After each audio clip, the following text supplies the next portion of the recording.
Primeiro livro dos Reis, capítulo 7, de 13 a 39. Por favor, meus irmãos, abramos a nossa Bíblia nesse trecho da palavra do Senhor e vejamos o que Deus nos fala em sua palavra para a pregação da mesma. Nós temos acompanhado a construção que Salomão empreendeu, não só do seu complexo real, como vimos no último domingo, seus prédios, seus palácios, como também do templo do Senhor. E aqui, como nós veremos, o texto volta ao templo do Senhor. Volta agora o adorno da parte do templo do Senhor com relação à arquitetura deste templo. Então, 1 Reis, capítulo de número 7, de 13 a 39. Farei a leitura, os irmãos, por favor, acompanhem, por favor, a leitura. Enviou o rei Salomão mensageiros que de Tiro trouxessem Hirão. Era este filho de uma mulher viúva da tribo de Naftali, e fora seu pai um homem de Tiro que trabalhava em bronze. Hirão era cheio de sabedoria e de entendimento e de ciência para fazer toda a obra de bronze. Veio ter com o rei Salomão e fez toda a sua obra. Formou 2 colunas de bronze. A altura de cada uma era de 18 côvados, e um fio de 12 côvados era a medida de sua circunferência. Também fez 2 capitéis de fundição de bronze para pôr sobre o alto das colunas. De 5 côvados era a altura de cada um deles. Havia obra de rede e ornamentos torcidos em forma de cadeia para os capitéis que estavam sobre o alto das colunas. 7 para um capitel e 7 para o outro. Fez também romãs em 2 fileiras por cima de uma das obras de rede, para cobrir o capitel no alto da coluna. O mesmo fez com outro capitel. Os capitéis que estavam no alto das colunas eram de obra de lírios, como na sala do trono, e de 4 côvados. Perto do bojo, próximo à obra de rede, os capitéis que estavam no alto das 2 colunas tinham 200 romãs, dispostas em fileiras em redor, sobre um e outro capitel. Depois, levantou as colunas no pórtico do templo. Tendo levantado a coluna direita, chamou-lhe Jaquim. E tendo levantado a coluna esquerda, chamou-lhe Boaz. No alto das colunas estava a obra de lírios. E assim se acabou a obra das colunas. Fez também o mar de fundição, redondo, de 10 côvados de uma borda até a outra borda, e de 5 de altura. E um fio de 30 côvados era a medida de sua circunferência. Por baixo da sua borda em redor havia colossíntidas, 10 em cada côvado. Estavam em 2 fileiras, fundidas quando se fundiu o mar. Assentava-se o mar sobre 12 bois. 3 olhavam para o norte, 3 para o ocidente, 3 para o sul e 3 para o oriente. O mar apoiava-se sobre eles, cujas partes posteriores convergiam para dentro. A grossura dele era de 4 dedos, e a sua borda, como borda de copo, como flor de lírios, comportava 2.000 batos. Fez também de bronze 10 suportes. Cada um media 4 côvados de comprimento, 4 de largura e 3 de altura. E eram do seguinte modo: tinham painéis que estavam entre molduras, nos quais havia leões, bois e querubins. Nas molduras de cima e de baixo dos leões e dos bois, havia festões pendentes. Tinha cada suporte 4 rodas de bronze e eixos de bronze. Os seus 4 pés tinham apoios debaixo da pia, apoios fundidos, e ao lado de cada um havia festões. A boca dos suportes estava dentro de uma guarnição que media 1 côvado de altura. A boca era redonda como a obra de um pedestal e tinha o diâmetro de 1 côvado e meio. Também nela havia entalhes, e os seus painéis eram quadrados, não redondos. As 4 rodas estavam debaixo dos painéis, e os eixos das rodas formavam a peça com o suporte. Cada roda era de 1 côvado e meio de altura. As rodas eram como as de um carro, Seus eixos, suas cambas, seus raios e seus cubos, todos eram fundidos. Havia 4 apoios aos 4 cantos de cada suporte, que com esse formavam uma peça. No alto de cada suporte havia um cilindro de meio côvado de altura. Também, no alto de cada suporte, os apoios e painéis formavam uma peça só com ele. Na superfície dos seus apoios e dos seus painéis, gravou querubins, leões e palmeiras, segundo o espaço de cada um, com festões ao redor. Deste modo, fez os 10 suportes. Todos tinham a mesma fundição, o mesmo tamanho e o mesmo entalhe. Também fez 10 pias de bronze. Em cada uma cabiam 40 batos. E cada uma era de 4 côvados. Sobre cada um dos 10 suportes estava uma pia. Pôs 5 suportes à direita da casa e 5 à esquerda. Porém, o mar pôs ao lado direito da casa, para o lado sudeste. Vamos orar? Ó Deus santo e bendito, assim como o Senhor adornou o templo, dando instruções a Salomão e aprovando a sua obra, adorna a nossa vida também, Pai. Que nós sejamos santos como o Senhor é. E que nós andemos nos passos do Senhor Jesus Cristo. Que Ele seja a nossa coluna, o nosso sustentáculo, e que nós sejamos limpos, lavados, ó Pai, puros como o Senhor é. Assim nós oramos e cremos que pela meditação e o ouvir da pregação da Tua palavra, o Senhor nos lava de toda a impiedade. Assim nós cremos, assim nós falamos e oramos, em nome de Jesus e com o auxílio do Espírito. Amém. Irmãos, Tayane, mobiliar uma casa é um empreendimento animador. Mobiliar uma casa é um empreendimento animador. Dar a sua cara a cada cômodo com os seus móveis é algo empolgante. Você escolhe os móveis, você escolhe os adornos, acredita que aqueles elementos sejam ideais para a casa que você está construindo, ou agora está mobiliando, para que ela seja bela, aconchegante. Sem contar que estes móveis, estas mobílias, elas farão parte da sua vida. Não é assim, Heloísa? Você chega em casa, gosta daquele sofá, não é? Chega em casa, gosta daquela mesa, com um arranjo no centro. É gostoso, é bonito, é aconchegante. Os móveis que Salomão colocou no templo de Jerusalém, a maneira que ele está adornando com colunas o templo e ao redor dele com o mar de fundição, como vemos, fizeram algo semelhante para o povo de Deus. Tornaram-se parte de suas vidas. Como vimos em 1 Reis 6, a casa que Salomão construiu para Deus era uma cópia terrena de uma realidade celestial. O templo e o seu mobiliário testificavam assim a glória de Deus e exibiam o tipo de graça que ele tinha para o seu povo. Mas Deus nos dá uma graça ainda maior do que aquela que dera e demonstrara através do templo que Salomão construíra a nós, seus filhos, na dispensação do Novo Testamento, na pessoa de Jesus Cristo. Nós não temos que ir a um templo, fazer uma peregrinação a algum lugar para receber a graça de Deus em Cristo Jesus. Ao invés de irmos a um templo, como iam os judeus, os israelitas, para terem ali a revelação, a experiência das graças de Deus por meio do templo, dos adornos e do mobiliário, nós somos feitos templo de Deus.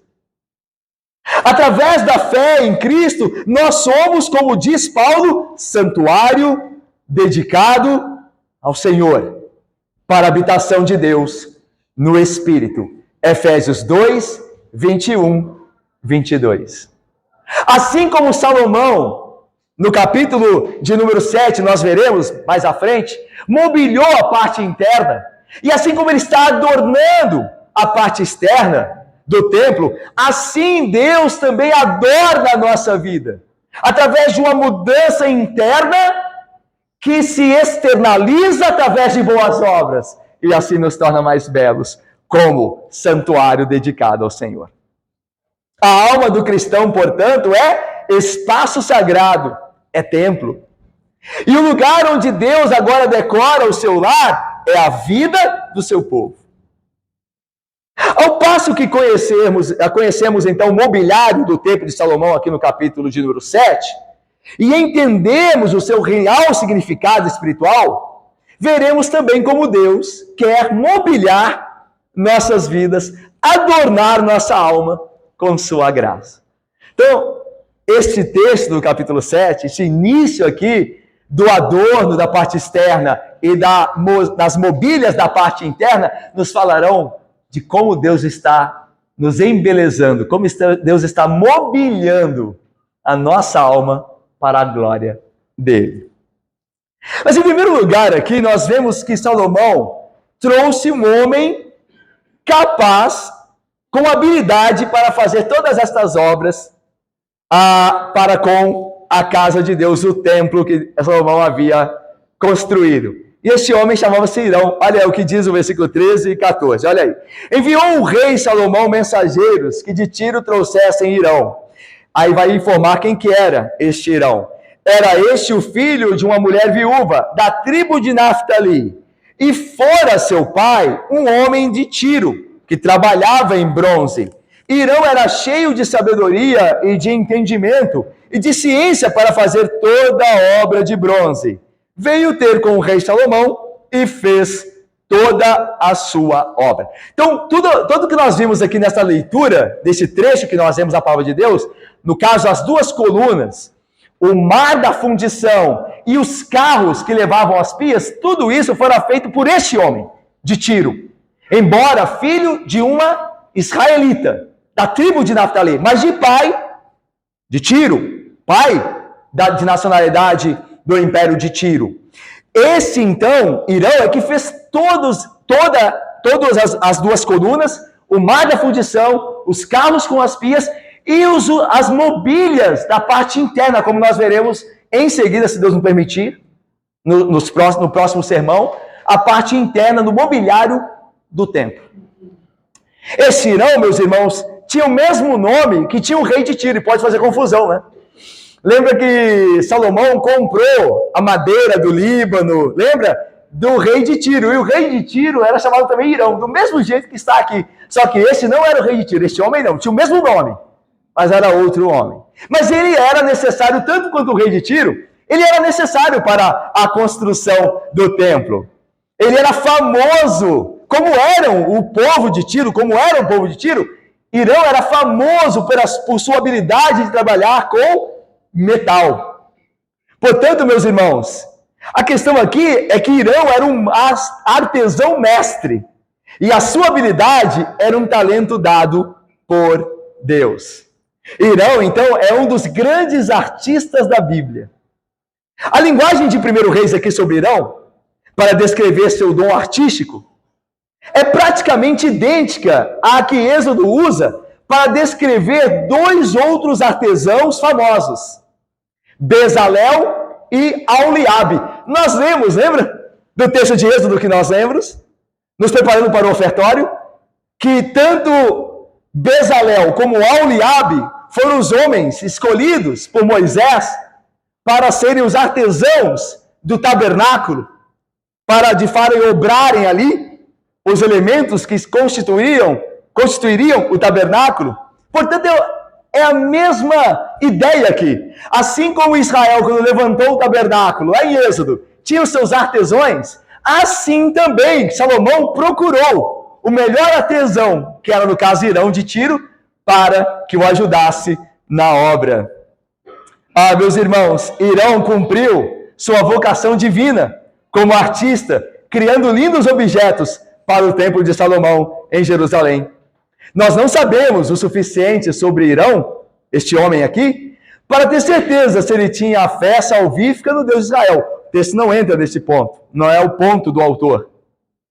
Mas o que sabemos é que Irão dava testemunho da bondade de Deus e pode nos ajudar a entender como o Espírito Santo quer mobiliar nossas almas com sua graça.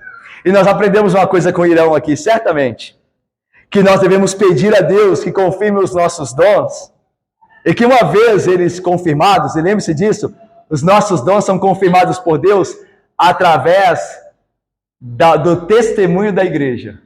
Lembre-se disso. Deus confirma os nossos dons através do reconhecimento deles por parte da igreja. Não é porque eu acho que tenho um dom que eu necessariamente o tenho. Eu posso tê-lo. Eu posso achar, Isaac, que tem um dom, e de fato posso ter. Só que é confirmado pela graça divina que eu o tenho de fato, Leandro, quando a igreja o reconhece. Quando a igreja começa a dizer assim, olha, você é bom nisso. Você poderia ajudar com isso. Você quer fazer parte desse ministério? E aí, então, é uma confirmação que eu tenho realmente aquele dom. E que eu devo me dispor à obra de Deus e utilizá-lo para a glória dele. A Bíblia diz que a graça de Deus é multiforme, é diversa. E que ele distribui segundo o que ele apraz, ele distribui segundo o que lhe apraz vários dons entre nós. E nenhum de nós tem todos os dons. Eu acho impressionante que Salomão fora conhecido pela sua grande sabedoria, certo? Ele é louvado pela sua grande sabedoria. Mas ele precisou de um homem para fazer os elementos do templo, o mobiliário do templo, que tinha habilidade para isso. Ele não conseguiu dar conta disso. Ele precisou de alguém. Assim também cada um de nós precisamos dos dons uns dos outros para vivermos como igreja edificada, bem ajustada em Cristo Jesus. Como um corpo, como nós vimos ontem, depende dos membros, a igreja depende dos dons. E cada um de nós, irmãos, tem um dom dado por Deus segundo o seu propósito. Cada um de nós, segundo o seu propósito. Então, ore ao Senhor, estude a sua palavra, esteja atento como as pessoas te reconhecem. Quando as pessoas dizem, olha, você faz isso bem, sabia? Esteja atento a isso e use isso para a glória de Deus. Quer na esfera aqui eclesiástica, quer no serviço, quer no seu trabalho lá, quer no seu lar. Os seus dons, eles não são limitados apenas aqui, na esfera eclesiástica. Eles são usados e devem ser usados para a glória de Deus, onde quer que você esteja. Aqui também, certamente. Vamos agora, então, às obras, as 3 obras primeiras que Irão fez. As 2 colunas, o mar da fundição e os 10 carros que continham pias para lavagem. Vamos ver, então, e vejamos como essas coisas são aplicadas a nós espiritualmente. Será que esse texto nos fala espiritualmente? Quando fala de tanta coisa aqui, de arquitetura e tudo mais, o que isso tem a ver com a nossa vida espiritual, presbítero Evanildo? Vejamos. Olha aí, primeiro, os dois pilares fortes que Irão, de fato, constrói. Olha aí, versículo 15. Formou 2 colunas de bronze. A altura de cada uma era de 18 côvados. E um fio de 12 côvados era a medida de sua circunferência. Irmãos, juntos, esses 2 pilares de bronze ficavam na entrada do templo. Então imagina, tinha a porta do templo. Lembra que a gente viu a porta? O templo tinha uma porta. Lembra? Significa espiritualmente que Deus quer que o homem se relacione com ele, quer que o homem esteja em sua presença, certo? Tinha uma porta. Do lado das portas do templo, a porta do templo, havia na entrada 2 colunas de bronze, levantadas, trabalhadas por este homem chamado Irão. Irmãos, para traduzir seu tamanho em unidade contemporânea de medida nossa, porque aqui está em côvados, nós medimos em outras unidades, cada pilar era de aproximadamente 8 metros de altura e 5,5 metros de circunferência. Ok? Cada pilar, então imagina o tamanho dessas colunas, dessas 2 colunas, desses 2 pilares. 8 metros de altura e 5,5 metros eram a sua circunferência, ok? Então veja, irmãos, cada pilar foi coberto de um capitel, que nós veremos aqui, ornamentado de mais ou menos 2,5 metros de altura, como dirá o versículo 16. E a Bíblia revela, então, a beleza desses elementos arquitetônicos. Olha o versículo 16. Também fez 2 captéis de fundição de bronze, para pôr sobre o alto das colunas, de 5 côvados era a altura de cada um deles. Irmãos, eu sou teólogo, eu não sou arquiteto, certo? Mas quando a Bíblia fala essas coisas, a gente tem que fazer o quê? Tem que saber o que é, tem que ir lá estudar. Então, captéis, meus irmãos, como nós sabemos, a arquitetura, constitui um membro superior de uma coluna, constitui um membro superior de uma coluna, ou de uma pilastra. O captel, ele faz a mediação da coluna com a carga que está sobre ela. O que o captel faz? Ele aumenta a base de suporte. Então, a coluna tem mais força, tem mais amparo, porque o captel aumenta a base de suporte, suportando mais peso sobre ele.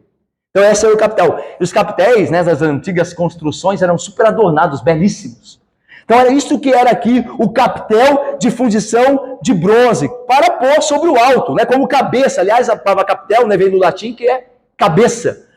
Como cabeça das colunas, certo? E de 5 côvados era a altura de cada um deles, ou seja, 2,25 metros, né, aproximadamente. Versículo 17. Havia obra de rede, ornamentos torcidos em forma de cadeia.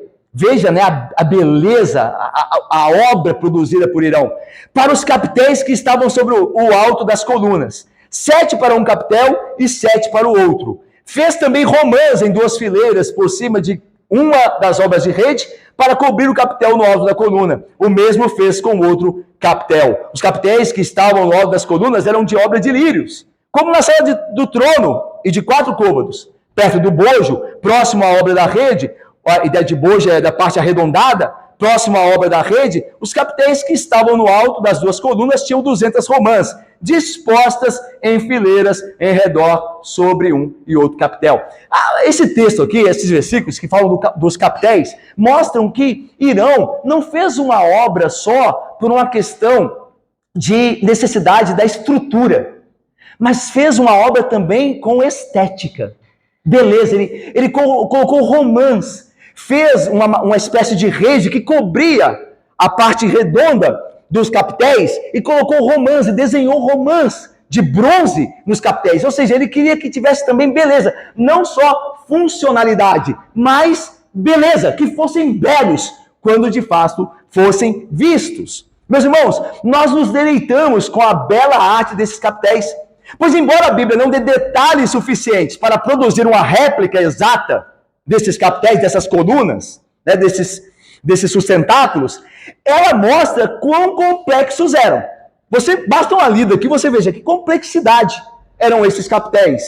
Os captéis foram decorados com fileiras de frutas e correntes de flores. E isto eram ecos do Éden. Lembra que o Éden havia frutos e flores, o paraíso.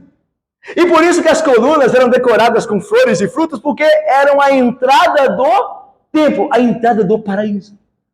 Porque o paraíso não era onde Deus habitava com o homem, não era onde Deus ia ter com o homem e andava com ele no jardim, o paraíso. O templo, Deus aprove ser a casa da sua habitação. Então, fazia eco ao Éden os pilares, as colunas, as 2 colunas ali na porta do templo. E é interessante, meus irmãos, que as romãs aqui, porque também havia desenhos de bronze de romãs, eles identificavam os pilares como sacerdotes que serviam o templo. É interessante que era bem temático, né? Eles pensaram, hoje é tudo, você vê que é decoração temática, né? Tem a decoração temática, né? Então aqui também era temático, porque a roupa dos sacerdotes possuía desenhos de romãs. Então na coluna também tinha romãs. Olha só o que Êxodo 28 diz, eu vou ler para vocês. Farás também a sobrepélix da estola sacerdotal, parte da roupa do sacerdote, de estofa azul. No meio dela haverá uma abertura para a cabeça. Será debruada essa abertura como a abertura de uma saia de malha, para que não se rompa. E toda a orla da sobrepélix farás romãs de estofa azul, e púrpura e carmesim, e campainhas de ouro no meio delas. Haverá em toda a orla da sobrepérix uma campainha de ouro e uma romã. Então veja, a romã que lembrava o Éden, porque os sacerdotes viviam na presença de Deus, como Adão vivia na presença de Deus no Éden. Então por isso os sacerdotes carregavam desenhos de romãs. E tudo no templo lembrava o Éden, certo? Mas as romãs também eram frutas, símbolos da terra prometida. Em Canaã também havia abundância de romãs. Olha só o que diz Números. Depois vieram os espias até o vale de Escol. Lembra que Josué enviou espias? Depois vieram os espias até o vale de Escol e dali cortaram um ramo de vide com um cacho de uvas, do qual trouxeram 2 homens numa vara, como também romãs e figos.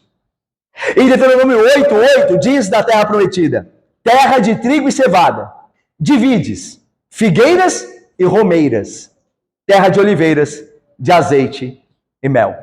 Romãs apontavam não só para o Éden, mas para a terra prometida, lugar que seria a habitação do povo de Deus.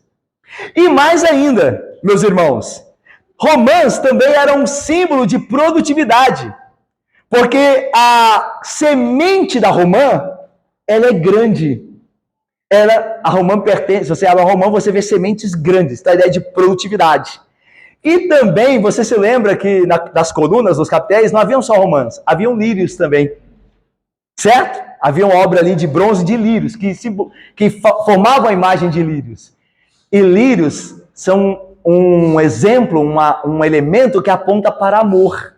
Olha só, lá em Cantares 2:1-2 diz assim: qual o lírio entre os espinhos, tal é a minha querida entre as donzelas. Então veja, romãs e lírios, Éden e amor. Deus chama o seu povo que ama para morar com ele no paraíso, para estar na presença dele. Tudo isso, meus irmãos, está aqui no texto. E agora veja, embora possam ter tido todas essas coisas, uma função estrutural do sustento do pórtico do templo, obviamente, né? Não é só simbolismo aqui, mas era parte da estrutura, ok? 2 colunas ajudam na estrutura. Então, certamente tinha uma função estrutural de sustento do pórtico de Salomão, da entrada do templo. É mais provável que esses pilares eram meramente decorativos, um a cada lado da entrada do templo. Então veja, se eram figurativos, qual era o seu significado simbólico para Salomão? E sua ligação espiritual com Jesus Cristo e com a fé cristã? Será que esses 2 pilares nos falam espiritualmente a nós? Falam de Jesus a nós? E falam a nós também na obra de Jesus em nós? O significado espiritual dos 2 pilares é explicado pelos nomes que Salomão deu a eles. Não é à toa que Salomão deu nomes aos pilares. Vamos ver aí? Versículo de número 21 e 22, vamos ler juntos? Leamos, por favor, irmãos. Depois levantou... Tendo levantado a coluna direita, chamou-lhe Jaquim. E tendo levantado a coluna esquerda, chamou-lhe Boaz. A uma das colunas estava a obra de Deus, e assim se acabou a obra das colunas. Jaquim era o nome de uma das colunas. Jaquim significa é firme, ou ele estabelece, ele firma.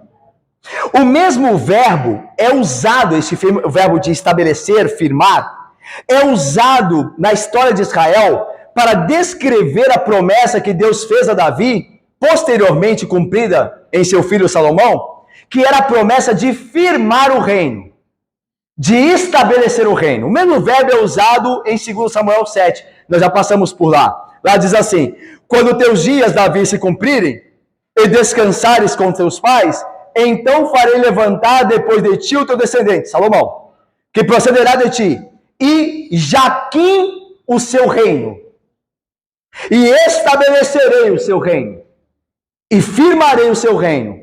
Esse edificará uma casa ao meu nome, e eu, Jaquim, para sempre o trono do seu reino, e eu estabelecerei para sempre o trono do seu reino. Assim, o nome Jaquim, meus irmãos, o nome de uma das colunas, está intimamente associado ao estabelecimento firme que Deus dá ao trono de Davi. Dar o nome a um dos pilares de Jaquim significa encapsular a promessa do Senhor que a dinastia de Davi seria de fato estabelecida para sempre.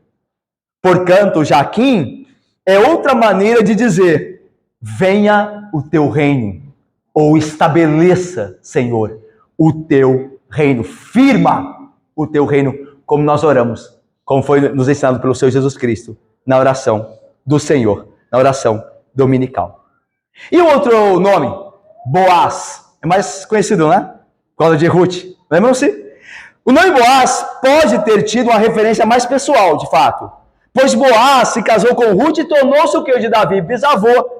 Ruth 4, 3, 22. Davi era descendente de Boaz. Meus irmãos, o nome Boaz, embora estivesse ligado à pessoa de Boaz, lá no caso de Ruth, Noemi, com a família de Davi, porque Davi era um descendente de Boaz, o nome de Boaz também tem um significado importante. Jaquim é firme. Ele estabelece, o Senhor estabelece, não sou eu, Salomão, que estabelece, nem meu pai Davi que estabeleceu, é o Senhor que firma, é o Senhor que estabelece. E Boaz tem um significado tão importante quanto, porque Boaz significa ele é forte, ou por meio dele é poderoso, ele faz forte. Boaz, então, assim como Jaquim, conota força, estabilidade de um grande pilar, testemunhando ao mesmo tempo que Deus estabeleceria o seu reino na terra através da família real de Davi. Agora, é interessante, talvez para dar o nome a uma das colunas, o nome de Boaz, Salomão tenha se valido do Salmo 21, escrito por Davi, seu pai. Foi o salmo que nós lemos no início do culto. Por quê? Por que a gente pode criar Natália, Mira, Carol, Leda querida, Dona Lourdes, Caio, Cida? Por que nós podemos, André, criar essa associação do nome Boaz, que é uma das colunas que Salomão deu, o nome de Boaz, com o Salmo 21? Porque o Salmo 21 começa com a palavra Boaz e termina com a palavra Boaz. Olha só como está o Salmo 21. Eu vou ler para vocês, não precisam abrir não. Olha só. No versículo 1 do Salmo 21 que nós lemos, diz assim: na tua força, Senhor, o rei se alegra. Começa assim. Então veja, Boaz e Yahvé. Na tua força, Senhor. No hebraico, Boaz e Yahvé. E termina no versículo 3 assim: exalta-te, Yahvé Boaz. Exalta-te, Senhor, na tua força. Nós cantaremos e louvaremos o teu poder. A ideia é que a força de Deus é que estabelece o reino. E era a base da confiança de tanto de Davi, como expressou no Salmo 21, quanto de seu filho Salomão. Então veja, o reino de Deus e a casa de Davi são estabelecidos pela firmeza e fidelidade do Senhor e a sua força e o seu poder, por Jaquim e Boaz. E qual que é a aplicação para a nossa vida aqui, irmãos? O que isso tem a ver conosco? A pergunta ela é clara aqui. Qual é o pilar da sua vida? Qual é o sustentáculo, a coluna em que você tem confiado? É o seu próprio braço? Você é tão capaz, eu e você somos tão capazes, nós conseguimos tudo o que queremos. Não é verdade? Tudo o que queremos nós temos. Será que a coluna da nossa vida, o pilar da nossa vida é o nosso próprio braço, a nossa própria força? Será que é o nosso emprego? Eu tenho um emprego tão bom. Estabilidade, segurança. Esse emprego é a minha vida. Eu faço tudo por ele. Se eu perdê-lo, se eu perdê-lo. Seus familiares? Não são poucos os que dizem, família é tudo. Família é muito importante, mas não é tudo. Família não é tudo. Às vezes, pode ser que para mim e para você, família seja o pilar da nossa vida. Se meu pai morrer. Se minha mãe se for. Se meu filho me odiar. Se assim for, nós nunca poderemos seguir a Cristo. Lembra? Se alguém amar mais o pai, a mãe, o irmão e a irmã, o filho ou a filha mais do que a mim, não é digno de mim. Se alguém fizer da sua família sua coluna, isso não tem parte comigo. São os prazeres o nosso pilar? Essa semana nós nos divertiremos. Estamos ansiosos com alguma coisa no final de semana. Essa semana será feliz. Porque haverá algum prazer secular, algum prazer terreno pelo qual nós vivemos. Meus irmãos, os pilares do templo de Salomão eram Jaquim e Boaz. O Deus que firma e o Deus que é forte. Nossa coluna é, ou deveria ser, o Senhor Jesus Cristo. O Salomão maior e o real filho de Davi, que agora reina e reinará para sempre como Rei dos Reis e Senhor dos Senhores. Pela fé em Cristo, meus irmãos, a vida do crente se tornou o templo do Espírito Santo, em morada do Deus vivo. O pilar deste templo, que somos nós, pela graça de Deus, o qual Deus está edificando, o pilar desse templo é o Senhor Jesus Cristo. Sua fidelidade, sua firmeza e força são os pilares quando tudo na nossa vida parece ruir. Ele é o nosso sustento quando nos sentimos fracos. Ele é o pilar da misericórdia quando nós pecamos e precisamos de perdão. Ele é o apoio de conforto quando sofremos perda e luto. Ele é a coluna de esperança quando sentimos como tivéssemos perdido tudo na nossa vida e não tenhamos mais futuro algum.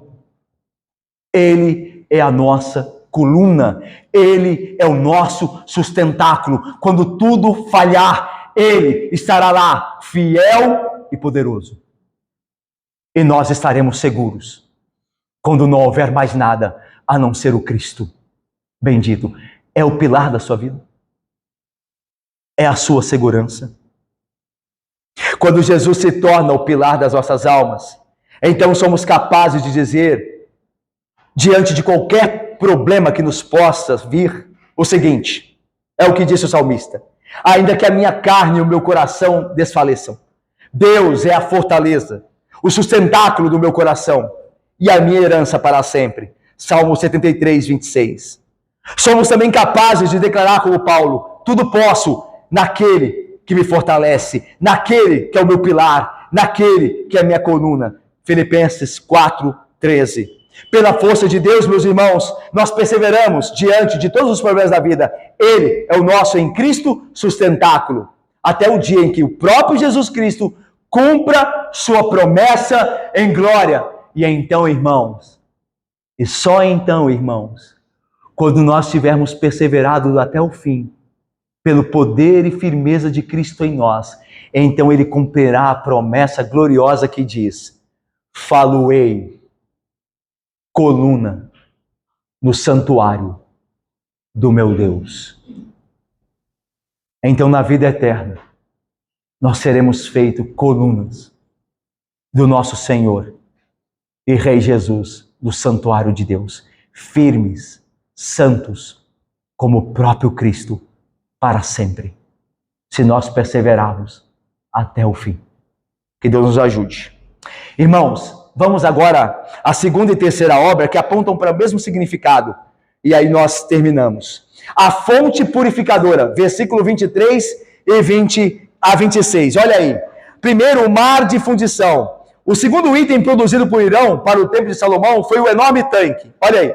Fez também o mar de fundição, redondo, de 10 côvados, de uma borda até a outra borda, e de 5 de altura, e um fio de 30 côvados era a medida de sua circunferência. Por baixo de sua borda em redor havia colossíntidas, que eram flores, né? Frutos e flores. Na verdade, colossíntida é um fruto, mas ele é desenhado entre o fruto e suas flores. 10 em cada côvado, estavam em 2 fileiras, fundidas quando se fundiu o mar. Assentavam-se o mar sobre 12 bois. 3 olhavam para o norte, 3 para o ocidente, 3 para o sul e 3 para o oriente. O mar apoiava-se sobre eles, cujas partes posteriores convergiam para dentro. A grossura dele, do mar da fundição, era de 4 dedos, e a sua borda, como borda de copo, como flor de lírios. comportava este tanque 2.000 batos. 2.000 batos, a medida antiga, ela é agora traduzida das nossas medidas contemporâneas por 10.000 litros de água. Daí a ideia de mar da fundição, um tanque. Irmãos, esse tanque de bronze era chamado de mar, porque em comparação à pia do tabernáculo, lembra que quando havia o tabernáculo, havia uma pia, onde os sacerdotes se lavavam. Salomão construiu um mar de bronze, um tanque enorme. E é dessa obra que fala o texto. Que obra? Esse belo mar de bronze era chamado assim pelos israelitas, o mar de bronze.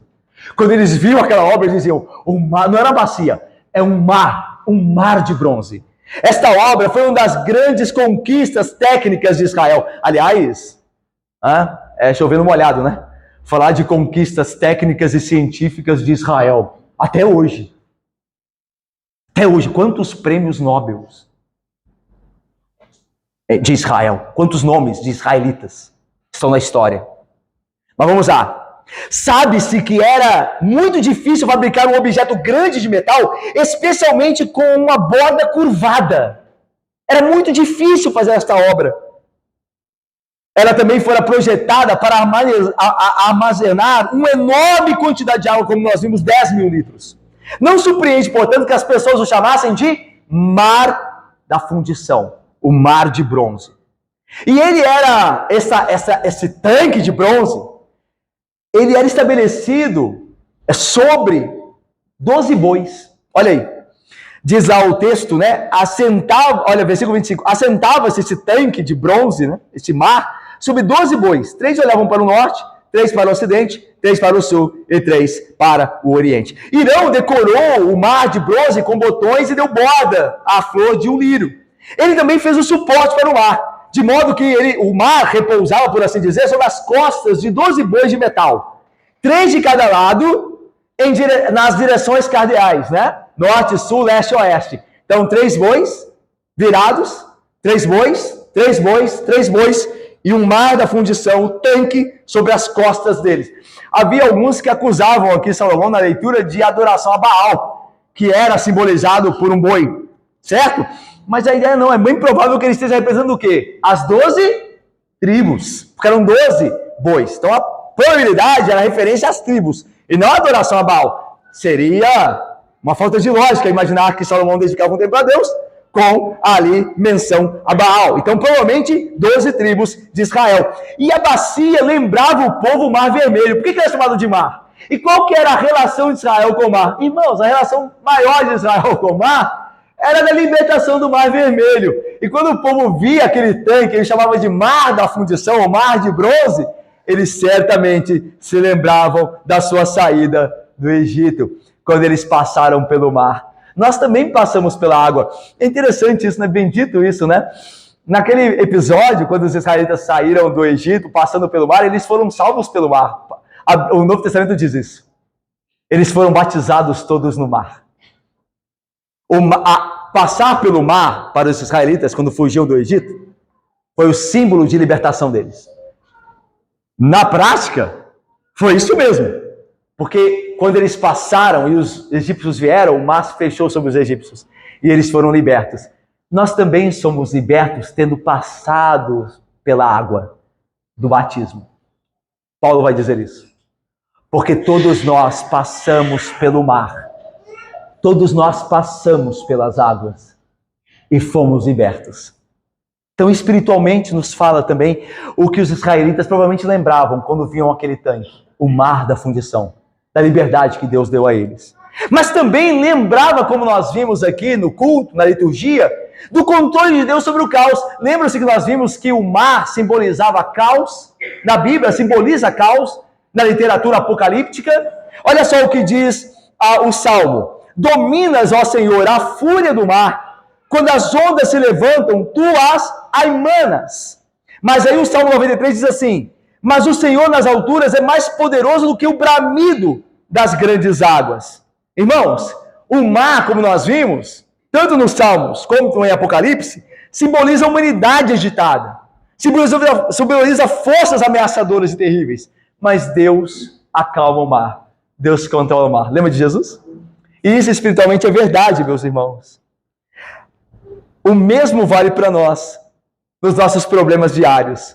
Não importa quando tudo possa parecer tão caótico, Deus ainda está no controle e quer nos dar paz interior. Em vez de sermos jogados para lá e para cá, por todos os tipos de tumulto, irmãos, em vez de sermos sugados por um oceano de ansiedade, não é assim? As pessoas andam ansiosas, sempre ansiosas, nada satisfaz, nada é bom. Nós podemos, ao contrário disso, confiar em nosso Salvador. Ele acalmará os nossos pensamentos perturbados, Ele acalmará o nosso coração, Ele tem poder para isso. Vá à palavra dEle, busque-o em oração, medite em seus mandamentos, em suas promessas, Ele acalmará o seu coração. Faça isso, irmão. Nós andamos muito agitados porque nós temos negado a paz do Senhor por meio dos meios de graça. Nós não temos ido à palavra, nós não temos orado, por isso nosso coração anda agitado. Vá à bênção prometida, como Paulo diz, e a paz de Deus, que excede todo entendimento, guardará o vosso coração e a vossa mente em Cristo. Creia assim, peça ao Senhor, e você será acalmado, seu coração estará em paz, mesmo em um mundo turbulento, em um mar de agitação. Quando os israelitas viam aquele mar calmo do tanque, aquela água parada, eles se lembravam dos salmos. O Senhor acalma as águas, o Senhor dá ordem às ondas, o Senhor traz calmaria. Nós devemos nos acalmar diante do Senhor. Por fim, esse texto todo, junto com o mar da fundição, e as pias, lembram que tem os carrinhos para as pias que nós lemos? 10 carrinhos, 5 colocados à esquerda do templo, 5 colocados à direita do templo, na parte de fora. Todos esses elementos serviam para lavagem, para purificação. Eles lavavam os sacerdotes. Os sacerdotes, eles eram lavados, eles se lavavam, melhor dizendo, no tanque, no mar da fundição. Era para os sacerdotes. Lavavam pés e mãos ali. E os carrinhos com as pias, os 10 carrinhos, lavavam os objetos que eles usavam nos sacrifícios e os próprios animais que seriam sacrificados. Os animais, antes de serem sacrificados, tinham que ser lavados. Outro aspecto, então, aqui, claro, é que Deus se importa com limpeza, com pureza. Em Êxodo 30, Moisés fez um tanque, bem menor do que o tabernáculo, do que do templo, mas ele fez um tanque lá. Uma bacia de bronze com suporte para bronze para lavar. Êxodo 30, 18. O tanque era para lavar, a bacia era para lavar. E diz assim sobre os sacerdotes: quando os sacerdotes entrarem na tenda da congregação, lavar-se-ão com água, para que não morram. Ou quando se chegarem ao altar para ministrar, para aceder a oferta queimada ao Senhor, lavarão, pois, as mãos e os pés, para que não morram. E isto lhe será por estatuto perpétuo, a ele, ao sacerdote e à sua posteridade, através das suas gerações. Êxodo 30, 20, 21. O mar de bronze que Salomão construiu, através de Irão, permitiu que os sacerdotes de Israel cumprissem esse mandamento, como fizeram também as 10 bacias menores, que o rei colocou no seu templo. Deus, então, nos ensina aqui, através desses símbolos, desses elementos que Irão produziu para o templo, que ele tem anseio por pureza. Irmãos, a enorme quantidade de água em todas as bacias. A cada bacia, se no tanque cabiam por volta de 10 mil litros de água, cada bacia continha 750 litros de água. 750 litros de água era o que cabia em cada bacia, em cada uma das 10 bacias. Há muita água no serviço do templo. A ideia é de pureza. Para Deus ser servido, é necessário santidade, pureza. Irmãos, algumas questões aqui importantes. Eu termino com elas. Os sacerdotes estavam servindo a Deus e deveriam se lavar. Hoje há uma diferença para conosco. Todos nós somos sacerdotes hoje. Lá era só a casa de Arão, a tribo de Levi, que eram sacerdotes. Das 12 tribos, uma tribo só. Hoje, todos nós somos sacerdotes. Ou seja, todos nós servimos a Deus. Fomos salvos para o serviço a Deus, para fazer boas obras em seu louvor e adoração. Na igreja, em casa, no trabalho, onde quer que estejamos, nós somos sacerdotes de Deus. Nação santa, sacerdócio real, como diz o Novo Testamento. Irmãos, nós somos casa espiritual para sermos sacerdócio santo, diz Pedro, a fim de oferecermos sacrifícios espirituais agradáveis a Deus por intermédio de Jesus Cristo. O mar de bronze, as pias, falavam do serviço sacerdotal. Falavam de que os sacerdotes deveriam ser lavados e puros para servir a Deus. Se todos nós somos sacerdotes, então nós podemos saber que todos nós precisamos buscar santidade e purificação. Para que possamos oferecer a Deus como sacerdotes reais, um serviço verdadeiramente santo, precisamos, irmãos, ser puros. O que nos leva a uma segunda grande diferença entre o templo de Salomão e a igreja de Jesus Cristo. A primeira diferença entre o templo de Salomão e a igreja é que no templo de Salomão, só a tribo de Levi era sacerdote. Hoje, todos nós somos, todos nós servimos a Deus. A segunda diferença é que no templo de Salomão, a lavagem era externa. Na igreja, em Cristo, a lavagem é interna. No templo de Salomão, se lavava externamente, mãos e pés com água. Os utensílios, as ofertas, os animais. Cristo nos lava e purifica o coração, internamente. Irmãos, a purificação que Cristo traz aperfeiçoa aquele que presta culto. Hebreus 9, 9. Essa lavagem que Cristo faz no seu sangue, nos tornando santos como Ele é, nos aperfeiçoa para o culto a Deus. Como o sacerdote tinha que ser aperfeiçoado na lavagem externa, senão ele morria, nós somos aperfeiçoados internamente em santidade para servirmos a Deus.